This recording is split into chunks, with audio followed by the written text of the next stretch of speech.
नमस्कार आप सब दर्शकों का। मैं दयाराम ढिल और परलिका से इस समय हम जुड़े हैं और नमस्कार आप सब दर्शकों का। मैं दयाराम ढिल और जुड़ा हूं। आपको बता दें कि परलिका से इस समय हम जुड़े हैं और परलिका राजीव गांधी सेवा केंद्र जो है, जिसको हम अटल सेवा केंद्र के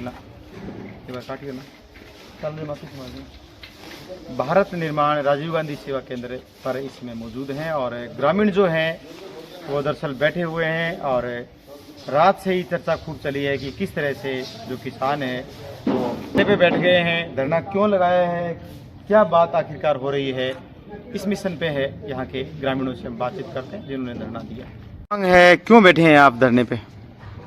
पत्रकार जी धन्यवाद पर लिखा है आप। समस्या ये है कि हम लंबे टाइम से हमारे गांव के अंदर एनटीआर नहर का पुल क्षतिग्रस्त है और हमने पिछले दिनों भी रामगढ़ उप तहसील केंद्र पर एक ज्ञापन दिया था कि डेंगू जो बीमारी है, मौसमी बीमारी है, बहुत तेजी से फैलती है। पिछले साल हमारे परली के अंदर बहुत सारे डेंगू से लोग पीड़ित थे, तो ये अंदेशा था कि डेंगू मौसमी बीमारी आएगी।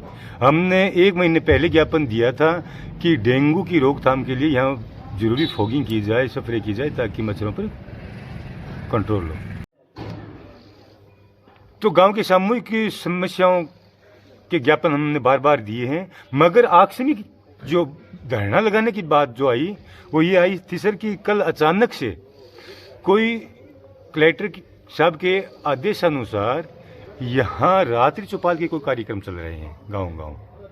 तो ललाना में कोई कार्यक्रम होना था रात्रि चौपाल का, और वो कार्यक्रम एसडीएम साहब ने किसी वजह से पोस्टपोन करते हुए परलिका में आनंद फानंद को कार्यक्रम रात्रि चौपाल रख दिया।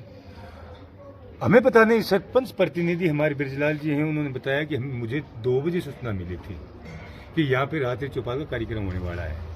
तो यहाँ प्रशासनिक की अमला जमला यहाँ पे आया और आकर के न तो लोगों को सूचित किया कि भी यहाँ रात्रि चौपाल का कार्यक्रम है, कोई आपकी समस्याएं हैं तो प्रशासन आपके दरवाजे पे आ रहा है, आपकी समस्याएं सुनाइए और समाधान करवाइए।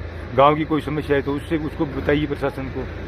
तो किसी को सूचना नहीं देने और यहाँ पे जैसे प्रशासन के लोग आए, जिम्मेदार अधिकारी आए, तो लोगों को एक मतलब पता चला कि यहाँ पर प्रशासन रात्रि चौपाल की कार्यक्रम को लेकर आया हुआ है, तो लोग दौड़े चले आए कि हमारी समस्या ये है, एसडीएम साहब को बताएंगे, बिजली विभाग को सुनाएंगे, कृषि विभाग के लोग आएंगे। तो इस प्रकार से लोग आए, उससे पहले ही रात्रि चौपाल कार्यक्रम करके एसडीएम साहब अपनी पूरी टीम के साथ रवाना हो गए। जब हम 8:15 बजे यहाँ पे आए तो यहाँ पे लोग इकट्ठे थे, हाथों में कुछ के एप्लीकेशन समस्याओं लिखी हुई थी, कुछ कोई समस्या ली हुई था कि यहाँ रात्रि को चौपाल कार्यक्रम था, इस प्रकार से हमें सूचना मिली थी। मगर रात्रि चौपाल कार्यक्रम बिल्कुल महज खाना पूर्ति रह गया था राम जी। और ऐसे में ग्रामीणों का आक्रोश था कि आज जिस तरीके से हमारे गांव में जो समस्याएं लगातार जिनका समाधान नहीं हो रहा, भयंकर रूप विकराल किए हुए हैं, जैसे एक तो सरिया धर्मशाला से लेकर के शमशान भूमि तक जो रोड जाता है बिल्कुल क्षतिग्रस्त है, गांव की गलियां फूटी हुई है, गांव कचरे के ढेरों से अटा पड़ा है और पुल क्षतिग्रस्त है। इस प्रकार की समस्याओं से आक्रोशित होकर ग्रामीणों ने अचानक ये कहा कि हमारी समस्या सुनेगा कौन, आप नहीं सुनोगे। तो रात के 8:15 बजे धरने में ये सारा प्रोग्राम तब्दील हो गया और रात से हम अब तक धरने पे बैठे हैं। सुबह साथियों ने रामगढ़ उप तहसील पर नायब तहसीलदार जी को मार्फत कलेक्टर साहब को ज्ञापन भी भेजा है कि हमारी ये 11 सूत्री मांग पत्र है, हमारी मांगों समस्याओं को सुनिए और समाधान कीजिए साहब, नहीं तो हम ग्रामीणों के साथ रहने पे बैठे हैं और गांव के लोग आक्रोशित हैं।